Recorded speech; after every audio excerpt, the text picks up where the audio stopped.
நீங்கள் எல்லாருமே எதிர்பார்த்துருந்த LIC ஏஓக்கான மெயின்ஸ்க்கான strategy எனக்கு தேதி என்ன Feb 22 கரெக்டாக. ஸோ அப்போ இங்கே ஒரு 6 நாள், இங்கே ஒரு 18, ஒரு 23 ஆயிடுச்சா நேரங்க வெட்கல. சரி மக்களே, ஒரு கூட்டி கழித்து பார்த்தீங்க அப்படின்னா ஒரு 24 நாள் தான் இருக்குது. ஸோ நீங்கள் வந்து எவ்வளோ எஃபர்ட் போடணும் அப்படின்னு பாருங்கள். ஓப்பனாக ஒன்று கேட்குறேன், நீங்கள் உண்மையிலே வந்து எல்ஐசி ஏஓக்கு வந்து ஐபிபிஎஸ் பிஓக்கு மாதிரிலாம் எஃபர்ட் போட்டு படிக்கிறீங்களா அப்படின்னு கேட்டால் எனக்கு தெரிஞ்ச ஒரு 50-50ன்னு சொல்லலாம். நிறைய பேர் நான் கேட்ட வரைக்கும் இல்லை கனீஷ் சார் நான் படிக்கிறேன், நான் அசால்ட்டாக தான் படிக்கிறேன் அப்படின்னு அவங்களே ஒத்துக்கிறாங்க. ஸோ இதை வந்து சீரியஸ் ஆஸ்பிரண்ட் வந்து சாதகமாக மாற்றிக்கோங்க. இது வந்து ஒரு நல்ல போஸ்டிங்கிறத ஐபிபிஎஸ்பிஓ எஸ்பிபிஓட அதிகமான சேலரி வரக்கூடிய போஸ்டிங். ஸோ அதனால் இந்த ஒரு 23 days வந்து வேஸ்ட் பண்ணாமல் படுங்கன்னு சொல்கிறேன், படுத்து தூக்கிடாதீங்க, படிங்க. ஸோ எல்ஐசி ஏஓக்கான ஸ்ட்ராட்டஜி நான் ஒரு 2 நாளாக கிளாஸ் வரல மக்கள். என்ன அப்படின்னா அது மெயின் ரீசன் வந்து இப்போ நம்ம டிஸ்ட்ரிக்ட் எம்ப்ளாய்மெண்ட் ஆஃபீஸ் இருக்காங்க இல்லையா, நம்ம அதில் வந்து நமக்கு கிளாஸ் எடுக்க சொல்லியிருக்காங்க ஆன்லைனில். எல்லா டிஸ்ட்ரிக்ட் எம்ப்ளாய்மெண்ட் ஆஃபீஸும் தமிழ்நாடு கவர்மெண்ட் அகைன் நம்மளை சூஸ் பண்ணி இந்த மாதிரி எடுக்க சொல்லியிருக்காங்க. ரொம்ப ஒரு பெரிய விஷயம். ஸோ அதனால் அங்கே ஒரு 3 நாளாக வந்து இதாகிட்டேன். ஸோ அதனால தான் லைவ் வரல. நான் உங்களுக்கு மெயின்ஸ்க்கு வந்து நான் வீடியோஸ் கொடுத்துட்றேன், மேரத்தான் மாதிரி டிஐலாம் வச்சு சால்வ் பண்ணலாம். அதே மாதிரி நம்ம எல்ஐசி கிராஷ் கோர்ஸ்லையுமே நம்ம வீடியோஸ் வந்து கிராஷ் கோர்ஸ் போயிட்டுருக்கு, மெயின்ஸ் லெவலில் போயிட்டுருக்கு. அங்கேயுமே நம்ம நெக்ஸ்ட்டு மண்டேலேருந்து ஃபுல்லாகவே டிஐ தான் பார்க்க போகிறோம். மிஸ் பண்ணிடாதீங்க. நம்ம லிங்க் டிஸ்கிரிப்ஷனில் இருக்குது. நீங்கள் மாக் டெஸ்ட் வேணுனாலும் kaneeshreenalogics ஆப்பில் இருக்குது, யூஸ் பண்ணிக்கோங்க. ஸோ ஃபஸ்ட்டு வந்து நம்ம சிலபஸ் பார்க்கலாம். சிலபஸ் பார்க்குறதுக்கு முன்னாடி இந்த எக்ஸாம் வந்து எந்த லெவலில் இருக்கும், ஐபிஎஸ் பிஓ லெவலில் இருக்குமா எப்படி சொல்லலாம் அப்படின்னா, நம்ம ஒரு ஆர்ஆர்பியோட பிஓ லெவலுக்கு கொஞ்சம் ஆர்ஆர்பி பிஓ லெவலோட மேலே ஐபிபிஎஸ் பிஓவோட கீழே அப்படின்னு சொல்லலாம். ஸோ ஆர்ஆர்பி பிஓவோட மேலே ஐபிபிஎஸ் பிஓவோட கீழே அப்படின்னு வச்சுக்கலாம். ஸோ ஆர்ஆர்பி பிஓ லெவல் நிறைய கொஸ்டின் இருக்கலாம், ஐபிபிஎஸ் பிஓ லெவல்லையுமே சில கொஸ்டின்ஸ் இருக்கலாம். ஸோ இதான் இந்த லெவல் இருக்கும். ஸோ ஃபஸ்ட்டு நம்ம சிலபஸ் தெரியணும் என்ன, நிறைய பேர் இந்த ஃபஸ்ட் தெரிஞ்சுக்கோங்க.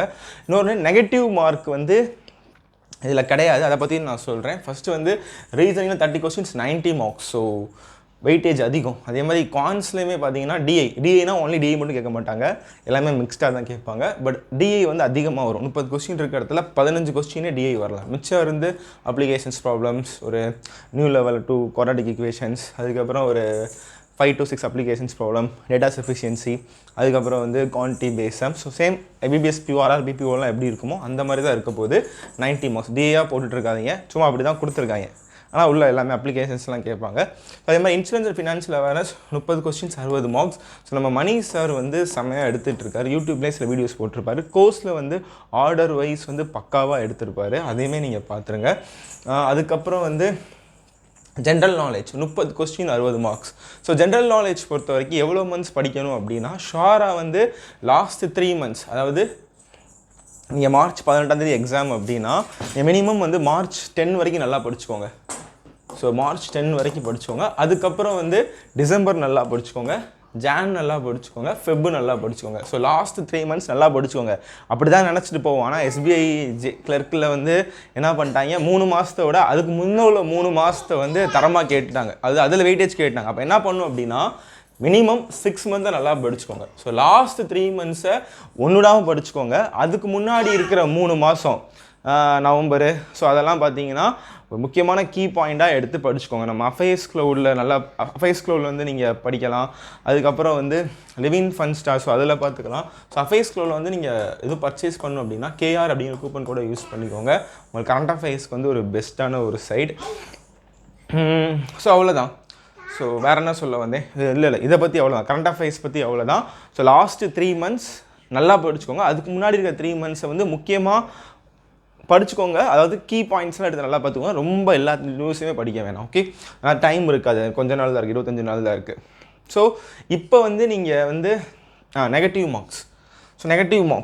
ஸோ நெகட்டிவ் மார்க்ஸ் பார்த்தீங்க அப்படின்னா மக்களே, அவங்களுக்கு வந்து அவங்க என்ன சொல்லிட்டான் அப்படின்னா நோ நெகட்டிவ் மார்க்ஸ் அப்படின்ட்டான். ஸோ அப்போனா நீங்கள் வந்து எல்லாத்தையுமே குத்திட்டு வந்துடலாமா, கரண்ட் அஃபேர்ஸ் போட்டு விட்டு 40மே இங்கே அக்யூரேசி கண்டிப்பாக மார்க்ஸ் கொடுப்பாங்க. ஸோ உங்களுக்கு ரிஸ்க் எடுக்கலாம். இப்போ கரண்ட் அஃபேர்ஸ் பொறுத்த வரைக்கும் அதே மாதிரி கான்ஸுமே எல்லாமே குத்தக்கூடாது. இப்போ கரண்ட் அஃபேர்ஸ் பொறுத்த வரைக்கும் ரொம்ப டவுட் இருக்குது, 2 டவுட் இருக்குது அப்படின்னா ரிஸ்க் எடுங்க. மேக்ஸிமம் வந்து ஒரு நீங்கள் வந்து ஒரு ஷாராக வந்து ஜென்ரல் நாலேஜில் வந்து 30 question இருக்குது, ஒரு 15 question வந்து நீங்கள் ஷாராக தெரியும். ஓகேவா, நீ அடிச்சிட்டிங்க. மிச்சம் வந்து ஒரு 7-8 கொஸ்டின் டவுட்டில் இருக்குது அப்படின்னா அதில் வந்து ஒரு 4 கொஸ்டின் வந்து ரிஸ்க் எடுங்க. ஓகேவா, மிச்சம் 3 கொஸ்டின் வந்து விட்டுருங்க. அக்யூரேசி இல்லை, அதாவது நெகட்டிவ் மார்க் இல்லை அப்படின்னு சொல்லிட்டு ஃபுல்லாகவே குத்திட்டு வந்துடாதீங்க. பிகாஸ் அக்யூரேசி கண்டிப்பாக ப்ளே பண்ணும். அவன் வேணுன்னே கொடுத்துருக்காங்க போல், நீ வேணே எல்லாத்தையும் குத்தி விடுவானா, நான் அவங்கள தூக்கி விட்றேன் அப்படின்னு அவன் மென்ஷன் பண்ணலை. நோ நெகட்டிவ் மார்க்ஸ் தான் கொடுத்துருக்கான். ஸோ பட் இருந்தாலும் நீங்கள் அக்யூரேசியை மெயின்டைன் பண்ணுங்கள். டிஐலையுமே நீங்கள் வந்து எல்லாமே 30 கொஸ்டினுமே போட்டு வந்துடாதீங்க. கான்ஸ்லையுமே தெரிஞ்சால் மட்டும் போடுங்க. அக்யூரேசி கண்டிப்பாக ப்ளே பண்ணும். வேணே கூட அவன் செக் பண்ணுறதுக்கான இவங்க இப்படி தான் பண்ணுறாங்கன்னு கூட அவன் நினச்சி கொடுத்துருக்கலாம் இல்லையா.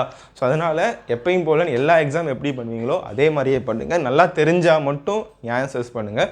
ஸோ நெகட்டிவ் மார்க் இல்லை அப்படின்னு 120 கொஸ்டினுமே போட்டு வந்துடாதீங்க. ஸோ அதுக்கப்புறம் வந்து இப்போ நம்ம டாபிக்ஸ் வந்து இங்கிலீஷ் பொறுத்த வரைக்கும் உங்களுக்கு மெயின்ஸ் சிலபஸில், அதாவது மெயின்ஸில் வந்து மார்க்ஸில் கிடையாது, ஸ்க்ரீனிங் ப்ராசஸாக தான் இருக்குது. ஸோ உங்களுக்கு டிஸ்கிரிப்டிவ் ரைட்டிங் நம்ம ஐபிபிஎஸ் ஒர்க் படிச்சிருப்போம் இல்லையா, ஸோ அந்த மாதிரி தான் இருக்கும். ஸோ இது வந்து நீங்கள் நல்லாவே ஸ்கோர் பண்ணிடலாம். ஸோ ரீனா மேமோட இங்கிலீஷ் செஷன் பாருங்கள் மக்களே. ஸோ அதுக்கப்புறம் வந்து நம்ம கான்ஸுக்கு வருவோம். கான்ஸுக்கு வந்து நீங்கள் என்ன பண்ணுறீங்க அப்படின்னா லாஸ்ட் மினிட்ல வந்து நீங்கள் வந்து நிறையா வந்து மார்க் டெஸ்ட்டில் வந்து கான்ஸில் வந்து செக்ஷனல் டெஸ்ட் மாதிரி எடுத்து பாருங்கள். முக்கியமாக வந்து என்னோட டிஐ செஷன்ஸ் வந்து ஐபிபிஎஸ் பிஓ அப்போ நான் போட்டிருந்தேன். One second.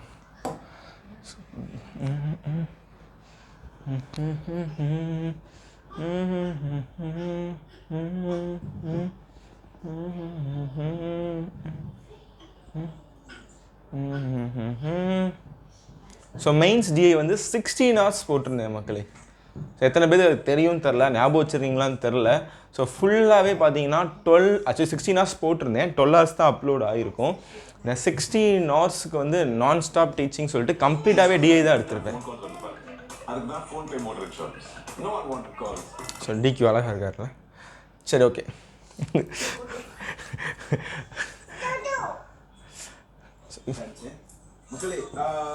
ஸோ இது பார்த்தீங்கன்னா எல்லா டிஐயுமே இதில் கவர் பண்ணியிருப்பேன். ஃபுல்லாகவே டிஐ தான் இருக்கும், மெயின்ஸ் லெவலில் இருக்கும். இந்த வீடியோஸ் பார்த்துக்கோங்க. கண்டிப்பாக ஐபிபிஎஸ்பி ஓகே நிறையா பேர் வந்து யூஸ்ஃபுல்லாக இருந்துச்சுன்னு சொல்லியிருந்தாங்க.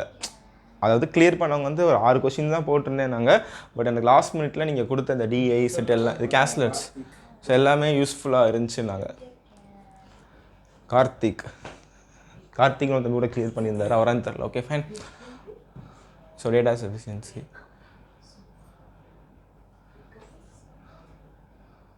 ஸோ எக்கச்சக்கமாக ஃபுல்லாகவே, அதாவது நடுவில் ஒரே டேட்டா சஃபிஷியன்சி இருக்குது அப்படின்னா இந்த 12 மணி நேரமே டிஐ தான் இருக்கும். 16 hours நான் stop teaching IBPS mains video அப்படின்னு மட்டும் சர்ச் பண்ணாலே வந்துடும்.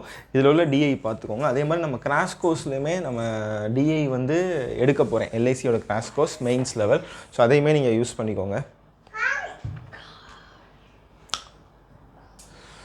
ஸோ அதுக்கப்புறம் இன்சூரன்ஸ் அவேர்னஸ்க்கு வந்து இதெல்லாம் நீங்கள் ஐ திங்க் உங்களுக்கு தெரிஞ்சிருக்கணும். ஸோ எல்லா topics, introduction insurance, history of life insurance, history of general insurance, IRDI, types of insurance, so தெரியுதுன்னு நினைக்கிறேன். ஸோ இது எல்லா டாப்பிக்லையுமே படிச்சுக்கோங்க. பட் இன்சூரன்ஸ் அவேர்னஸ்க்கு வந்து நமக்கு புதுசாக படிக்கிற மாதிரி இருக்கும். பட் நிறையா வீடியோஸ் வந்து உங்களுக்கு நம்ம லிவிங் ஃபன்ஷா தமிழில் இருக்கும், நம்ம மணி சார் போட்டிருப்பாரு. ஸோ இது லாஸ்ட் மினிட் வந்து கொஞ்சம் அதிகமாக வீடியோஸ் பார்த்துட்டு போங்க.